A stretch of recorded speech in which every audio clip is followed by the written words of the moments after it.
Haleluya. Shalom. Shalom. Shalom, bagaimana kabarnya di malam hari ini? Luar biasa, bisa saya lihat tangan-tangan yang luar biasa, senyumnya. Kita berikan tepuk tangan yang meriah buat Tuhan Yesus kita, teman-teman semua.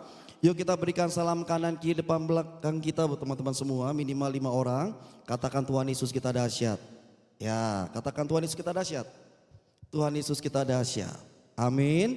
Tuhan Yesus kita dahsyat. Amin. Walaupun ada pergumulan, walaupun ada masalah, Tuhan Yesus kita tetap dahsyat. Amin. Selama kita hidup masih ada pergumulan ya. Selama kita hidup masih ada yang namanya masalah. Selama kita hidup kita masih punya keinginan, cita-cita, impian dan harapan. Amin. Siapa di sini yang tidak punya pergumulan? Boleh angkat tangannya. Ya. Siapa di sini yang tidak punya impian? Siapa di sini yang tidak punya cita-cita, harapan? Udahlah, cita-cita saya apa? Tidak mau menjadi apa-apa. Ya, setiap kita pasti punya impian, betul? Setiap kita pasti punya keinginan, setiap kita pasti punya harapan.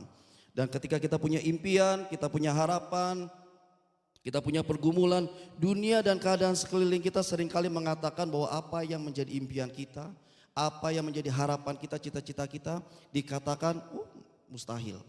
Kamu nggak mampu. Kamu impikan kamu jadi seperti ini, nggak mungkin. Cita-cita Hansel seperti apa? Mau jadi presiden? Oh nggak mungkin. Nggak mungkin bisa. Kata dunia. Tetapi kalau kata firman Tuhan, semua mungkin. Semua pasti bisa. Dan hidup kita ditentukan oleh apa? Oleh perkataan firman Tuhan. Amin. Hidup kita ditentukan oleh perkataan firman Tuhan. Dan ketika kita berjalan bersama dengan Tuhan Yesus, kita percaya kita berjalan di dalam mujizat demi mujizat. Amin. Tidak ada mustahil bagi setiap kita anak-anak Tuhan yang percaya. Amin. Kita boleh berikan tepuk tangan yang meriah buat Tuhan Yesus kita, teman-teman semua. Ya, Tuhan tidak mencari orang yang hebat. Tuhan tidak mencari orang yang gagah. Tuhan tidak mencari orang yang secara keperawakan mungkin tinggi, ganteng, besar, atau kaya dan sehat, tetapi Tuhan mencari yang mau. Katakan mau, teman-teman. Mau. Tuhan mencari yang mau apa? Mau percaya. Amin. Tuhan mencari yang mau percaya kepada perkataannya. Percaya kepada firman-Nya. Ketika kita mau percaya kepada perkataan firman Tuhan, maka kita percaya mujizat demi mujizat Tuhan kerjakan dalam kehidupan kita. Amin. Apa yang impossible menjadi possible. Apa yang tidak mungkin menjadi mungkin. Apa yang tidak ada menjadi ada di dalam Tuhan Yesus Kristus. Nah, di saat kita percaya, di saat itulah kita pasti menerima hal-hal apa yang mustahil bagi dunia. Dan hidup kita berdasarkan apa yang Tuhan katakan.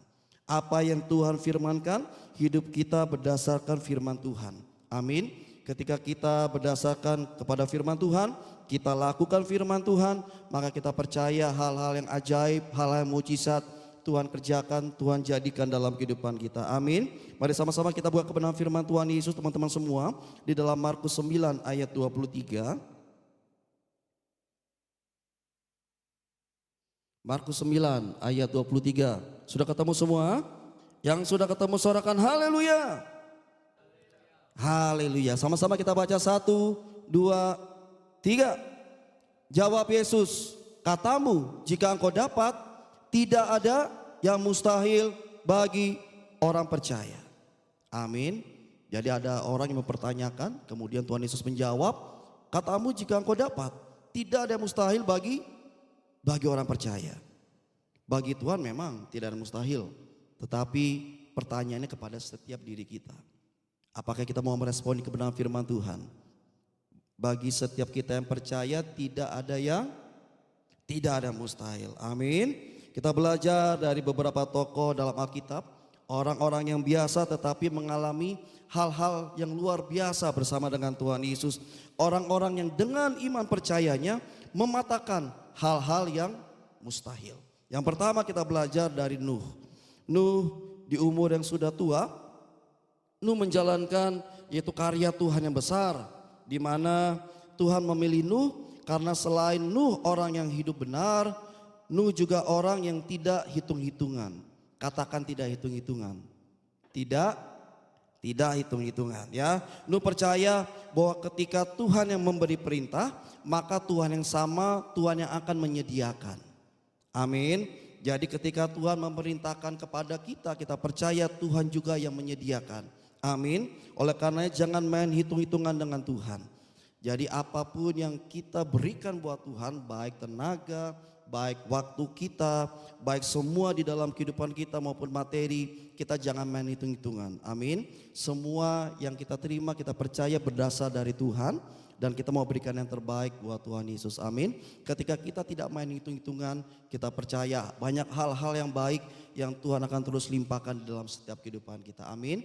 Yang kedua, kita belajar dari seorang tokoh dalam Alkitab bernama Abraham. Tuhan memerintahkan Abraham untuk pergi keluar dari kampung halamannya, dan Abraham mau percaya. Dan kemudian banyak peristiwa-peristiwa di dalam kehidupan Abraham, dan salah satu mujizatnya adalah di mana Abraham dengan istrinya Sarah yang usianya sudah sangat tua, tetapi bisa tetap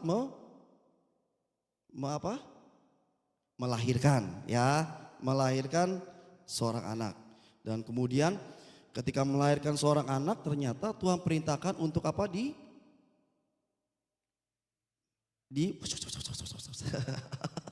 Dipersembahkan, dikorbankan. Dan kemudian apa yang dilakukan oleh Abraham? Abraham tidak main curiga-curigaan sama Tuhan. Dia tetap taat. Dan kemudian anaknya dibawa untuk dipersembahkan. Namun kemudian Tuhan melakukan keajaiban, yaitu ada seekor ya anak domba. Tidak mungkin seekor anak, ya, seekor domba. Oke, untuk dipersembahkan. Jadi Abraham tetap taat, tetap percaya akan perkataan Tuhan, dan lihat, dia dikatakan sebagai bapa orang beriman, dan banyak mujizat-mujizat yang terjadi dalam kehidupan Abraham. Amin. Abraham tidak pernah kekurangan. Jadi ketika di saat kita taat sama Tuhan, kita percaya sama Tuhan, kita melakukan firman Tuhan, di saat itulah mujizat Tuhan pasti terjadi. Tuhan pasti bertindak dalam kehidupan kita. Amin. Kita boleh berikan tepuk tangan yang meriah buat Tuhan Yesus kita. Kemudian tokoh yang ketiga, kita belajar dari Kaleb. Tahu Kaleb? Tahu Kaleb ya siapa? Temannya Yosua. Kaleb di usia yang sudah sangat tua, Kaleb masih dipercayakan oleh Tuhan untuk memimpin sesuatu peperangan. Dan kenapa Tuhan memakai Kaleb? Karena Kaleb ini luar biasa. Dia selalu memperkatakan kata-kata yang positif. Dia selalu memperkatakan kata-kata iman. Dia selalu memperkatakan kata-kata firman. Ketika pergumulan yang dihadapi di sekeliling dia, bahkan ketika dia sedang difitnah, dia dicaci maki, dia dituduh, bahkan dia dimusuhi, dia tetap berkata-kata positif. Dia tetap berkata-kata dalam iman. Dia tetap berkata-kata dalam firman. Sehingga apa? Tuhan berkenan kepada kehidupannya. Dan kemudian Tuhan pakai Kaleb lebih luar biasa lagi. Amin. Jadi kalau kita mau dipakai Tuhan lebih luar biasa lagi, kita mau dipakai Tuhan lebih dahsyat lagi, selalu apa? Perkatakan kata-kata iman. Amin. Selalu perkatakan kata-kata firman Tuhan. Amin. Jadi apapun teman-teman yang teman-teman hadapi di hari-hari ini, baik masalah sekolah, ya tetap perkatakan firman, aku pasti diberkati. Teman-teman yang dalam studi kuliah mungkin sedang dipandang rendah, aduh kamu tidak pandai. Tetapi di dalam Tuhan Yesus, Tuhan bisa ubahkan jadi pandai.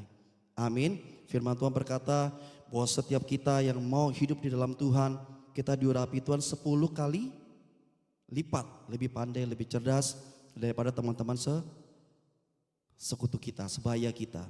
Jadi kalau teman-teman saat ini sedang dipandang rendah oleh teman-teman sekitarnya, tiap pagi, tiap hari doain otaknya, ya kepalanya. Dalam nama Tuhan Yesus, aku diberkati pandai cerdas 10 kali lipat dari teman-teman. Amin. Pasti Tuhan bisa ubahkan. Amin, gak mungkin tidak. Pasti Tuhan bisa ubahkan menjadi lebih pandai. Atau mungkin teman-teman di dalam masalah biaya untuk uang sekolah, uang kuliah, Tuhan pasti bisa buka jalan. Amin. Tuhan pasti berikan mujizatnya kepada papa mama. Amin. Bahkan ada banyak hal-hal yang tidak terduga yang Tuhan bisa sediakan buat setiap kita. Amin.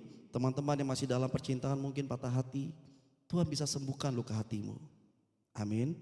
Siapa di sini yang sedang patah hati? Ya, tidak mau ngaku. Ya. Tuhan bisa sembuhkan luka patah hati kita. Amin. Tuhan bisa berikan yang terbaik. Amin. Jangan berkata, aduh jangan putusin aku. Kalau tanpamu dunia ini tidak sama lagi. Iya. Seperti apa dunianya saya juga bingung. Ya kan? Ya. Tetap ada jalan di dalam Tuhan. Amin. Tuhan tidak kekurangan kok anak-anak Tuhan di sini yang ganteng-ganteng kok saudara. Bapak ibu saudara lagi teman-teman semua. Ya. Di dalam gereja masih banyak anak-anak Tuhan yang cantik. Anak-anak Tuhan yang ganteng yang hidupnya taat sama Tuhan. Amin. Jadi kalau saat ini kita sedang patah hati, mungkin ada yang sedang diputusi, jangan berkecil hati. Dia yang rugi. Amin. Dia yang rugi. Kita berikan tepuk tangan buat Tuhan Yesus. Iya. Jangan panjang sekali. Apakah barisan patah hati di sini? Ya, Tuhan pasti bisa gantikan yang lebih baik. Amin. Tetap percaya sama Tuhan. Kemudian yang berikutnya kita belajar dari Musa. Mengapa Tuhan pakai Musa? Karena Musa memiliki hati yang lembut. Tuhan mencari setiap kita anak-anak Tuhan yang hatinya tulus, hatinya lembut dan mau dibentuk oleh Tuhan. Ya, walaupun Musa banyak kekurangan seperti kita, walaupun kita banyak kekurangan juga, tetapi asalkan kita mau punya hati yang tulus, hati yang lembut, hati yang mau dibentuk oleh Tuhan, maka Tuhan pakai hidup kita pasti luar biasa. Amin. Tuhan pasti memperlengkapi setiap kita dengan urapan-urapan yang baru. Amin. Ada kuasa Tuhan mengalir dalam kehidupan kita. Kemudian yang berikutnya kita belajar dari Henok. Henok ini orang yang bergaul karib dengan Tuhan. Bahkan tidak mengalami kematian kata firman Tuhan. Jadi Tuhan memakai Henok karena dia memiliki komitmen dan hubungan yang sangat erat dengan Tuhan. Oleh karenanya kita belajar dari Henok, apapun keadaan yang kita alami di hari-hari ini teman-teman semua, apapun masalah pergumulan yang kita alami di hari-hari ini, kita harus semakin dekat dengan Tuhan. Walaupun kita disakiti, kita sedang patah hati, kita harus cari Tuhan. Ya, cari Tuhan yang bisa menyembuhkan luka patah hati kita. Cari Tuhan yang bisa membuat kita menjadi lebih baru lagi dan memberikan yang terbaik. Amin. Cari Tuhan karena Tuhan sumber segalanya. Dia yang bisa mengubahkan yang tidak ada apa-apanya menjadi luar biasa dalam Tuhan Yesus. Amin. Kemudian kita belajar dari Daud. Daud ini masih sangat terlalu muda ketika Tuhan memakainya. Nah, tetapi kenapa Tuhan bisa pakai Daud? Karena Daud ini orang yang selalu bertanya kepada Tuhan. Artinya gini, dia selalu mengandalkan Tuhan. Jadi apa yang terjadi dalam kehidupannya, apa yang mesti dia kerjakan dalam kehidupannya, dia selalu minta petunjuk sama Tuhan. Dia selalu meminta pimpinan dari Tuhan. Kenapa? Karena dia menyadari bahwa kehendak dan tuntunan Tuhan, petunjuk Tuhan tidak pernah membuat dia tersesat. Begitupun juga setiap kita. Amin. Kalau saat ini kita sedang kebingungan tentang masa depan kita, mari tanya sama Tuhan. Dan kita percaya Tuhan pasti arahkan kita ke jalan yang benar. Kepada pimpinan yang benar. Tuhan pakai hidup kita pasti lebih baik lagi. Amin. Kalau saat ini kita merasa bahwa kehidupan kita sedang tidak baik-baik, walaupun di pergumulan sekolah, mungkin ekonomi, mungkin keluarga dan orang tua, tetapi kita percaya Tuhan sanggup mengubah semuanya menjadi lebih baik. Amin. Asal kita mau hidup di dalam Tuhan Yesus. Kita berikan tepuk tangan yang meriah buat Tuhan Yesus teman-teman semua. Nah, kemudian yang terakhir kita belajar dari Ucup, ya Yusuf. Kita belajar dari Yusuf. Ini anak muda yang luar biasa. Dia pernah difitnah, dia pernah dicelakai menjadi budak dan kemudian dia masuk penjara.